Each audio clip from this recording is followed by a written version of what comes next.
Ini dia detik-detik gigi palsu Ahmad Lutfi Coplok saat debat pilkada.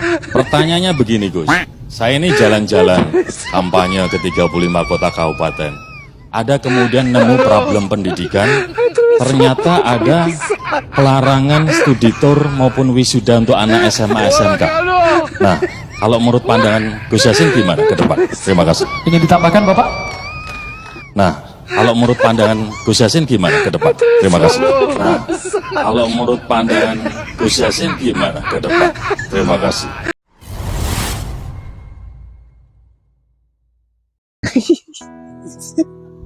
Kenapa sih orang-orangnya Mulyono tidak ada yang beres, baik itu yang di Jawa Tengah maupun di DKJ.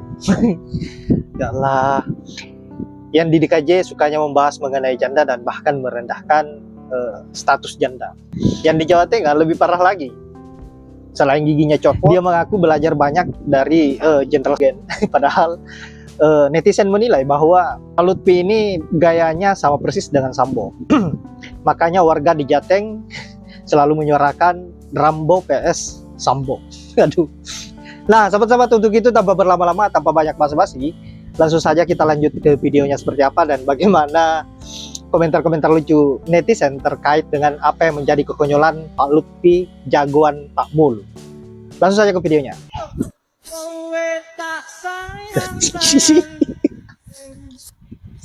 Gara-gara nyebut UMAM Ya Allah ya. untuk parsu dari Pak Lutfi sampai copot. Oleh karena itu, yang tidak kalah pentingnya untuk UMAM.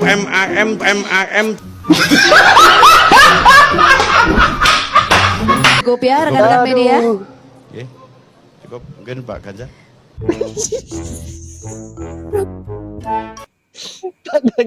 Jadi guyu lor, jadi guyu. Jadi guyu ngono ku ya biasa wong nek kleru nyebut ngono. Kadange awak dhewe iki ya sering ngono ku lho ya lur ya.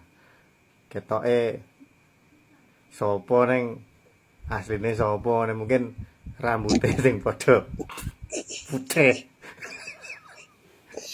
Pada marga Jawa Tengah sehingga tidak akan lagi ada pungli, tidak Parah. Apa wis lali yo.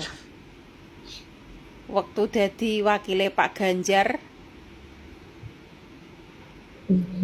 kalau berantas pungli di Jawa Tengah itu yang paling susah di kantor Samsat. Lah kok malah ngomong pungli buantere ngono. Nek sebelah jero piye jal. itu Bapak Joko Widodo mendukung kami. Waduh, jebule Banyak. bukan petarung sejati, minta endorsan. Waduh. Saya banyak belajar dengan almarhum Jenderal Hugeng, sosok Pak Lutfi, kalau Anda itu banyak belajar dan meniru jejak rekamnya Jenderal Polisi Hugeng yang sangat baik, ya. Di era Jenderal Hugeng semua masalah-masalah, kasus-kasus rakyat selesai dibuat dia, ya, dan dia pun pensiunnya tidak mempunyai harta. Anda sebaliknya menjadi Kapolda, banyak kasus-kasus masyarakat menangis air mata yang tidak selesai Anda buat, dan Anda pensiun bergelimangan harta. Gimana Anda belajarnya?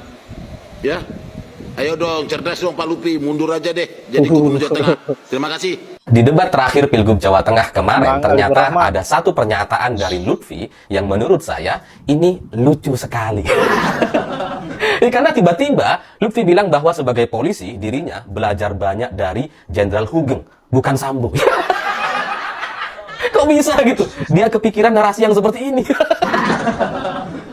Karena kayaknya dia udah gak tahan digempur dengan narasi Rambo versus Sambo. Selama berbulan-bulan, Lutfi kayaknya mikirin gimana caranya ngelawan narasi ini. Oh, baru ketemu kemarin. Udah telat banget gitu ya. Dia mengaku belajar banyak dari Jenderal Hugeng. Dan yang lebih lucu lagi dari apa yang disampaikan oleh Lutfi yang mengaku belajar banyak dari Jenderal Hugeng, bagi saya gitu ya, itu sama sekali tidak sesuai dengan dirinya, sama sekali tidak sesuai dengan Lutfi gitu.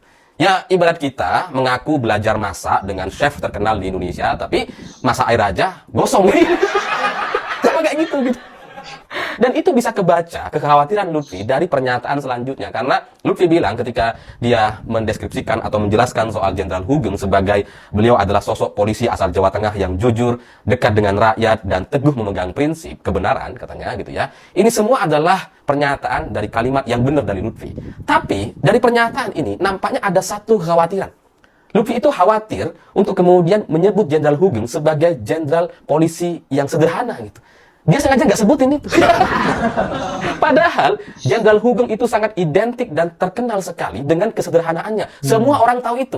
Tapi ketika itu dideskripsikan, dijelaskan oleh Lutfi terkait Jenderal Hugeng, nilai-nilai kesederhanaan itu kemudian tidak dia sebutkan. Sengaja tidak dia sebutkan. Kenapa? Karena itu tidak sesuai dengan dirinya. Dengan dia sendiri nggak sesuai gitu. Karena Lutfi ya hedon gitu. Dia nggak sederhana, nggak bisa disebut dengan sederhana, dan masyarakat bisa melihat dan menilai langsung. Itu mudah sekali untuk dilihat gitu ya. Mudah sekali orang untuk menilai Lutfi ini sosok yang seperti apa. Kalau masyarakat kemudian hari ini disurvei dan diberikan pertanyaan, kira-kira Lutfi ini sederhana atau enggak, udah pasti banyak orang bilang Lutfi ini hedon. Dan kalau mau disamakan gitu ya, mau dicarikan persamaan, apakah Lutfi secara gaya hidupnya itu sederhana atau enggak, apakah mirip Jenderal Hugeng atau Sambo, saya yakin 150% masyarakat akan bilang mirip Sambo dari sisi kesederhanaannya, karena nggak sederhana, sama seperti Sambo, nggak sederhana sama sekali. Nah, ini sengaja nggak disebutin ya, karena mudah orang menilai. Tapi soal nilai kejujuran yang itu kemudian ya sulit untuk dibuktikan gitu ya, sulit untuk kemudian dilihat karena nggak nampak mata gitu ya. Beda dengan soal gaya hedon atau kesederhanaan, itu kan nampak oleh mata gitu ya. Kita bisa menilai dengan mudah lah orang ini sederhana atau enggak. Tapi kalau soal kejujuran ini kan nggak mudah gitu. Tapi ya itulah yang kemudian membuat Lutfi menyebutkan soal nilai kejujuran dari Jenderal Hugeng. Padahal ada satu kasus yang menurut saya ini bisa menjadi satu pintu untuk masuk ke dalam banyak sekali kasus di dalamnya. Karena Lutfi ini sulit sekali untuk kemudian disebut sebagai orang atau polisi yang jujur gitu. Karena bayangkan, dia ada masalah, bukan masalah ya. Dia ada satu kasus atau isu yang kemudian beredar di sosial media terkait hubungannya dengan Vanessa. Kalian tahu Vanessa gitu ya. Vanessa itu adalah selebgram yang ya, cantik, badannya oke lah gitu ya. Dan kemudian ini dekat sekali dengan Lutfi. Foto-fotonya tuh udah banyak beredar di sosial media. Kedekatan Vanessa dengan Lutfi ini sudah tidak bisa dibantah lagi, sudah tak terbantahkan. Karena banyak orang punya foto-fotonya gitu ya. Dan tapi dengan kedekatan Vanessa dengan Lutfi, dari foto-foto yang beredar dan video yang beredar, itu kemudian tidak diakui sama Lutfi. Dia nggak jujur gitu. Lutfi nggak jujur soal hubungannya dengan Vanessa. Padahal apa susahnya gitu? Nggak ada yang salah kok. Apa yang salah lelaki punya pacar perempuan? Nggak apa-apa gitu. Kalau punya pacar lelaki itu yang salah. Yap, itulah momen kocak dari Pak Lutfi, jagoan dari Pak Mulyono, dan juga komentar-komentar lucu dari netizen, baik itu Bang Alipur Rahman. Saya kira cukup menghibur. cukup menunjukkan bahwa semua orang-orangnya Mulyono adalah orang-orang yang betul-betul sangat kocak dan cocok dan layak untuk menjadi penghibur saja, bukan menjadi seorang pemimpin. Ya Allah. Nah, sahabat-sahabat, saya kira hanya itu. Terima kasih sudah menyempatkan diri untuk menonton. Semoga apa yang saya up bisa bermanfaat dan juga menghibur sahabat-sahabat. Saya akhiri dengan ucapan wallahul muwaffiq ila aqwamit thoriq. Assalamualaikum warahmatullahi wabarakatuh.